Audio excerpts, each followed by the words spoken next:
the unGallery talks about the 7 lies, identity lies that women believe. And this, Dr. Javid, this is where Christian women and Muslim women actually come together in saying we're at the same place. Our context may be totally different. Our beliefs are totally different.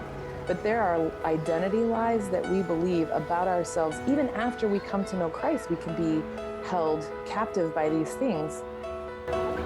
You are listening to Our Urban Voices with Dr. Alphonse Javed, a podcast that presents Christian narratives through diverse voices that impact urban ministry. Here is your host. Hi, I'm Dr. Alphonse Javed. Over the past year, we have had so many amazing guests on the show. We have talked about everything from chess ministry to immigration, urban missions to cricket, and gentrification to dance. We have heard so many stories of how God is working in urban settings, in Muslim contexts, and around the world. Every week, we share a new episode highlighting an important voice we believe deserves to be heard. But this month, we will be resharing our most popular episodes. Even if you have already heard them, we believe you can still learn something new. Please enjoy. Welcome back to the show. Today, we have with us Jami Staples, the founder of the Truth Collective. Jami, please introduce yourself to us and tell us a little about your family. I love hearing about families. In this way, audience can get to know you personally before they can understand why you do what you do. Absolutely. And my family is a big part of why I do what I do. So thank you very much for inviting me to be here with you.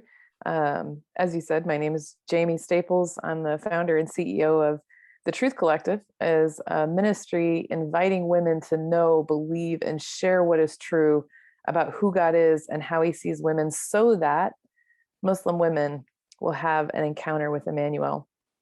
And I have long since believed that women play a critical role in not only culture and community, but also in the church. And so it's a joy for me just to be able to focus on women. I have 2 sons, teenage sons. So that means I have very little food in my house most of the time. I've been married for almost 24 years to my husband, Brian. And I think that you could really say my heart for the Muslim world started unbeknownst to me on September 11th. My husband and I were both in the aviation industry. And of course, after that, there was a pretty significant impact in my perspective on the Muslim world. Even though I've been a believer my entire life, I still had some tension, even some animosity towards the Muslim community after that event. And ironically, the Lord had a plan even at that time, because we were already planning on going overseas into full-time ministry. And it wasn't until we got to East Africa that the Lord really began to open my eyes to, one, study Islam and to be surrounded by a Muslim community, predominantly Somalis that were living in the area nearby. And what can I say? He just really broke my heart for the women and the beliefs that they had about who they were and how God saw them. It was a trigger for my justice button, if you will. And so the Lord and I went a couple rounds on that particular matter. And when we came back to the United States, I had the privilege of working for Fuad Masri at the Crescent Project, who helped me kind of navigate some of the conflict in my own heart, that it's not just about humanitarianism or justice, that it's actually entirely about women seeing their hearts restored to wholeness through the power of Jesus Christ. And so in that sense, I think I became more set on evangelism at that time, and had the opportunity to develop a women's training program there at Crescent Project for a number of years. And during that time, and we may talk about this later, Dr. Javed, but during that time, I started to realize that here in the United States, there was a significant community of women who were still resisting this part of the Great Commission, this part of reaching the Muslim world. And it perplexed me a great deal, and my team, what's the holdup? Is it really a fear of political circumstances? Is it fear of not knowing enough about the Bible? Like, what exactly is going on here? And the longer we worked with the American community, the more we began to realize that a large number of Christian women have a passionate pursuit of God through his word, but their transformation testimony was still unavailable to them. And what I mean by that is that they had inquired of the Lord through his word, but were still missing those areas of their lives that were holding them captive, and therefore didn't feel qualified to go to a woman who, as you know, would risk her life to follow Christ. And how do I go to her and ask her and invite her to consider Christ when my own life is still held captive in certain areas? And so that's where the Truth Collective began to develop, and we began to build this community. I wish I could tell you that I'm super experienced and very credible and have all the qualifications to do what we're doing. But the honest truth is that the Lord just called me to this because it was my own struggle. I was very interested in seeing Muslims know Christ, but there were still some areas in my own life where I was being held captive by some lies that I believed about who I was. And it caused me to hesitate when sharing the gospel. And so I would tell people all the time, the Truth Collective is a beautiful ministry, but it's first and foremost a ministry to my own self. And I think that's just God's mercy. So yeah, that's how we got started. That's so cool. I also like the idea that it's a twofold ministry. Here you are talking about even Christian women are dealing with their own issues, or it's almost calling the church for, it's a introspection of self, like looking inside and discovering what is causing me to not step out in faith and do something. And then the second part, what it will look like when you do step out, and what are those things you need to do. So you founded the Truth Collective as a means to call more believers into a biblical response to the Muslim world. So tell me and our audience more about your work. Give us an overview of the Truth Collective. I know that you already shared some of these stars, but what was the catalyst for your founding it, or how did it start? Yeah, I always knew that somewhere, I knew two things when the Lord brought me to this ministry. One, it was going to be a ministry that was both discipleship and evangelism. Again, as we've talked about, there was something hindering the American church, and I would say the Western church at large, for engaging with the Muslim world. And I just felt like, Lord, I don't really feel like you're calling me to step out of Muslim ministry in order to attend to just the discipleship portion within the church. But I think that he gave me this beautiful vision for a both and we often refer to the Truth Collective as a first me, then her ministry. And it turns out the second thing that I knew was on the table, though I got to be honest, I had no idea where the Lord was going to take it, was that there was an element that we were to discover through the arts.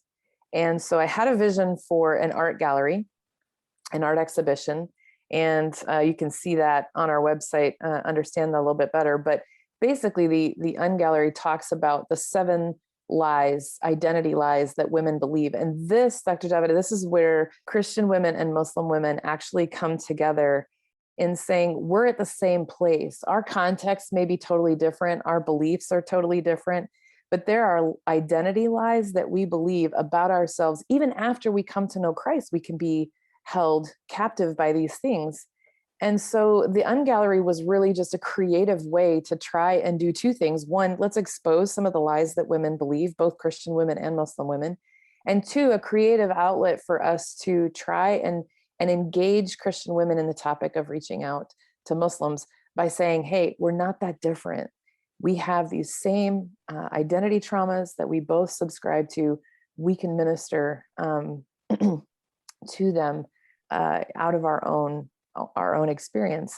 And so I knew the creative component was there, and I knew that the identity portion was there. But what the Lord has unveiled through this ministry over the last 3 or 4 years has just been truly magnificent as we look at the notion of what is true trauma, and what would it mean to actually find trauma healing according to the Bible.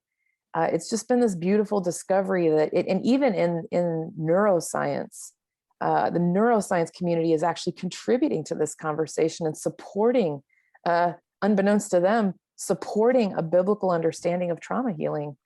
And so it's just been an amazing discovery of using the creative, using scripture study, and using a networking and fellowship and community to try and draw out some of these lies that women believe and how we can enter into trauma-informed friendships with Muslim women.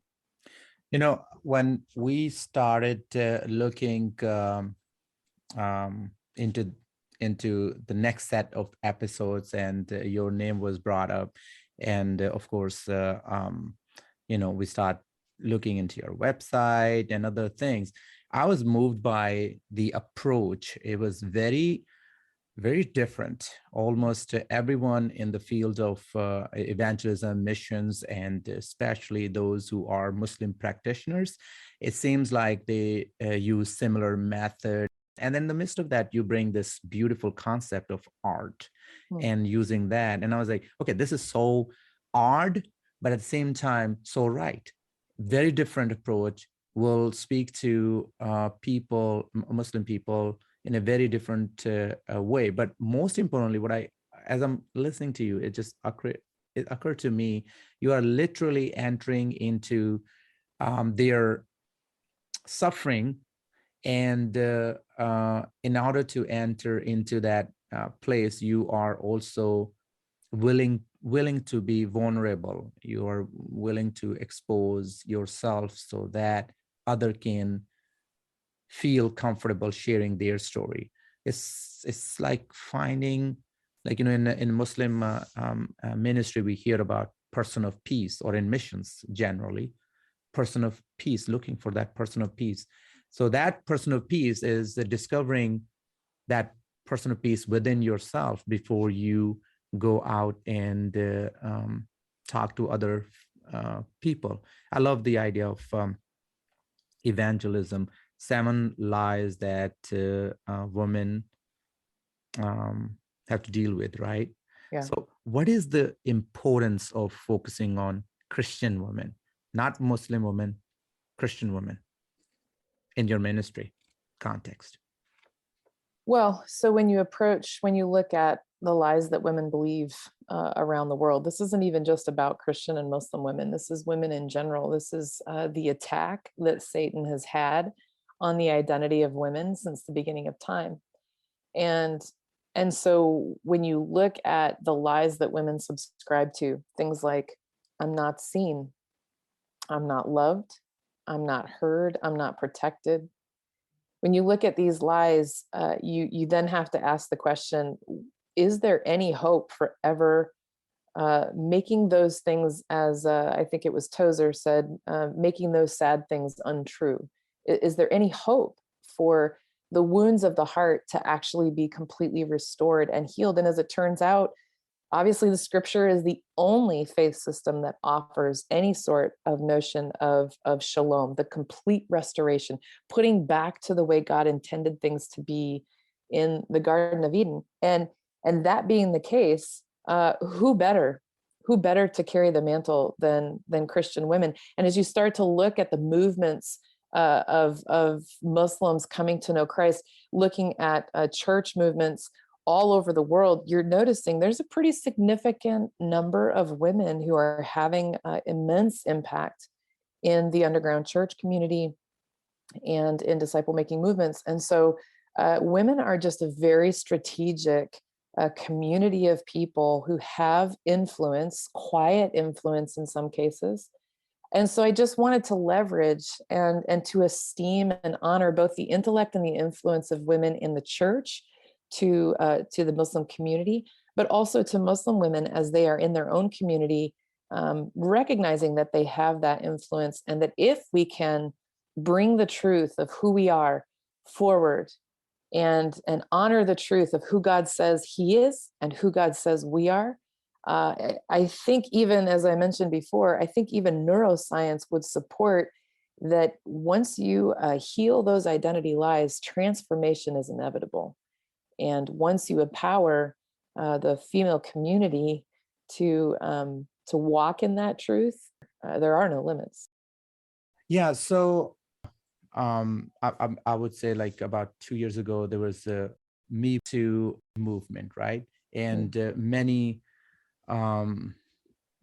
we start hearing from different pastors, and even some of the well-known pastors were, their name were brought up.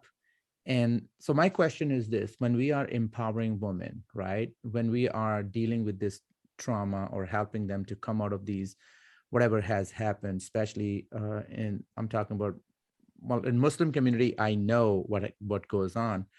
But when that comes up, and if you are walking into a church and it's almost starting a woman ministry in a church, and that church already has a women ministry, how do you come into a church and talk to a pastor or convince a pastor why we need this kind of ministry? Because even though you are talking, so it'll be completely fine for the Truth Collective to come to a church and say that, okay, well, we trying to reach Muslim women, Muslims through Muslim women. But then if you go on discussing, but first we gotta heal the trauma that Christian women are going through, and we're gonna empower them, we're gonna help them to deal with these things so that they can relate to Muslim women. I'm just trying to imagine how, especially the large churches, I'm thinking about a couple of those churches who had very well-known pastors, and the pastors were the problem. And you walking into that office trying to make a case. How do you do this? That's my question. Basically, practically, what would you do to differentiate between women empowerment?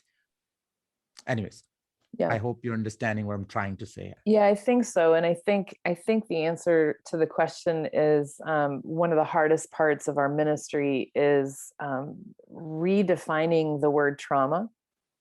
And that's not because we're trying to dismantle or diminish the cultural understanding of trauma. It's because if we focus on a traumatic event, or we focus on empowering women to overcome those traumatic events, we actually are not going to end up reaching the source of the actual trauma. And that is at the heart level, at the identity level. And so when you have this conversation with churches, one of the things that we need to do fairly early on is to help understand that biblically, the trauma actually happens at an identity level. And while we need to put protections and some guardians over the behaviors of pastors, as your example, or other things like that, when it comes to the notion of how do we restore women back to wholeness, if we're looking exclusively at the traumatic event, we're going to miss the mark altogether. And that's not only true of women, by the way. This is true of humanity, that traumatic events happen at the identity level, and Christ alone calls himself the healer of that place. If you look all the way in Revelation, right, the glory of heaven is that the tree of life will have leaves for the healing of the nations, right? So it's really important, whether we're talking about reaching Muslims, whether we're talking about empowering Christian women, we're really not talking about empowering their position. We're really talking about empowering them to understand what's broken, what's actually the problem. And you'll notice this, Dr. Javed, actually, if you listen very carefully to, let's say, two people who experience, let's just say in your example, you've got two women in a church where the pastor has some sort of moral failure, or perhaps he or she has abused power in some way, shape, or form. And you address a room full of women who've been in under the leadership of that pastor, you're actually going to notice that they all experience it very differently. And how is that possible? If a traumatic event causes trauma, then how is it that certain women walk away without something that's hindering their ability to understand who God is or who she is? It's because trauma happens at an identity level. And some people have identity wounds from their history, from their belief systems, and so forth, that other people don't have. And so we end up responding to traumatic events very differently. And that's where the conversation really needs to begin with the church at large, is just understanding, what does the Bible call trauma? And when you go and do a research of the areas where God has sincere concern, and just look at women, for example, sincere concern always comes to her heart. Look at the woman with the issue of blood, right? She touches his hem, she's healed immediately. Can't he just go on his way? No, because the heart wound has not been addressed. Even her shame has not been addressed. He needs to stop and find her and see her and come down to her level and say, daughter, that's your identity. Daughter, now you are healed, right? So I love also how you, so there are two things you said earlier. You said shalom, that's like the wholeness, right? Full peace, complete. But then you also said that it's not, you're not talking about empowering their position, right? So that you're empowering their being in that sense, do you think? Yeah, absolutely. Like, so Absolutely. they are valued themselves. So before the other person value them, they value themselves, that, okay, this is my value, which is the It's an understanding of their value before God. Yeah, I would even put valuing myself as secondary. Correct. And I think that that's actually a really solid argument for shame and the honor culture in that society, because the society determines who you are. Identity, as you said, is prescribed for you when you are born. And still, even today in 21st century, it's preferable to have boys than girls. So let me switch the topic as we come to closing this episode. Tell me more about the upcoming series, virtual tea parties. It's fascinating. I want to hear about it, and I think it's very cool idea, even maybe for men too. Men like tea too. I mean, Muslim men. I think they do. Although I have to say, I've witnessed hospitality around a tea table in among my women friends in ways that have just really blessed my heart. Let me tell you this true story. This will kind of make you laugh. When COVID happened, we were doing live tea parties. I have tons and tons of teacups from all over the world, and would bring Christian women together and tell stories of Muslim women who have either come to know Christ, or Muslim women who are still struggling with identity lies. And we were meeting together physically, because that's a passion of mine. And so when COVID happened, one of my board members said, well, Jami, why don't you do virtual tea parties? I said, I think that's the dumbest thing I've ever heard. I don't think anybody would ever want to do that. I don't recommend, by the way, talking to your board members that way, but I have this great relationship with but we tried it because, what else were we going to do? And it was this beautiful thing that transpired with women from all over the globe being able to come around a tea table. And what we do is we take tea together. Somebody from another culture will say, hey, this is our tea custom. Here's, the cups that we use and the kind of tea that so it's just fun that way.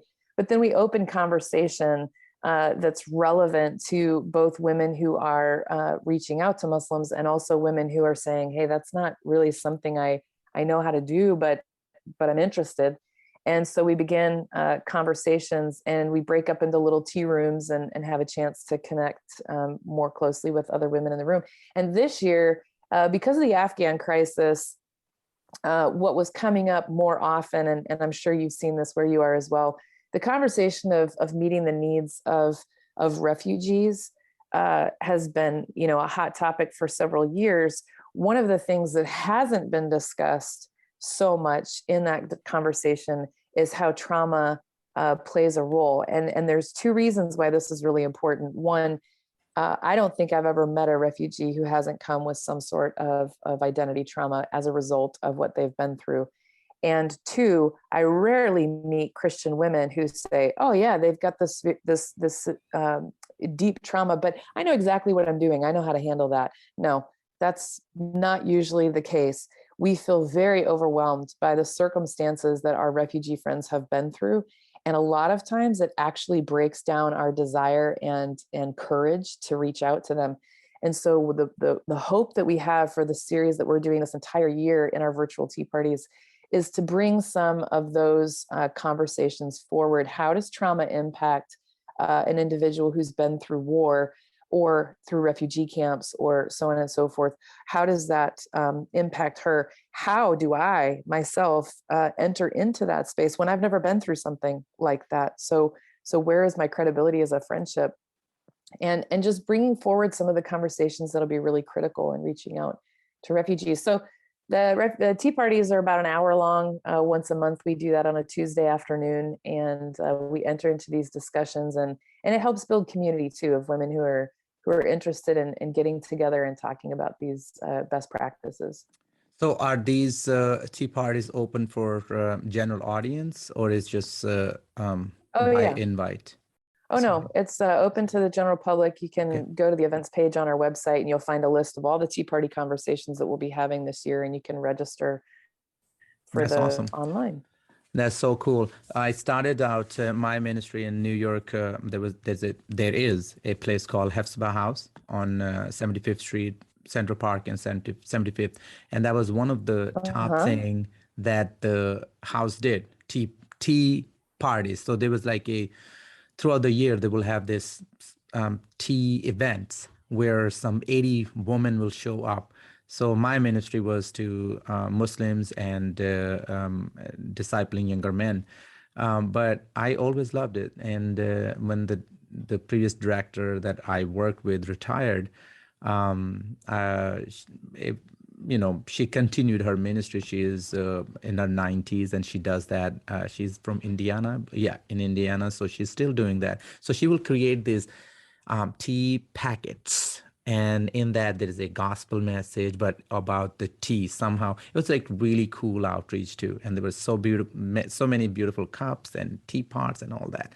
So just last month I had one and I took a picture and I sent it to her. I said, I'm drinking this. It's so nice. So thank you so much for giving me the opportunity. It was awesome. I think tea parties are good. That's a really neat concept. So tell me a joke. Tell you a joke? Yes, please. Well, you are just lucky that I have a sense of humor. Yes. Tell you a joke. Boaz in the Bible. What kind of man was Boaz before he got married? What kind of man? Absolutely ruthless. Oh, right. I love that. Okay. No, that's nice.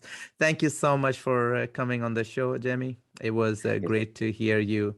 Praying for virtual tea parties, praying for the Truth Collective. It's awesome what you guys are doing.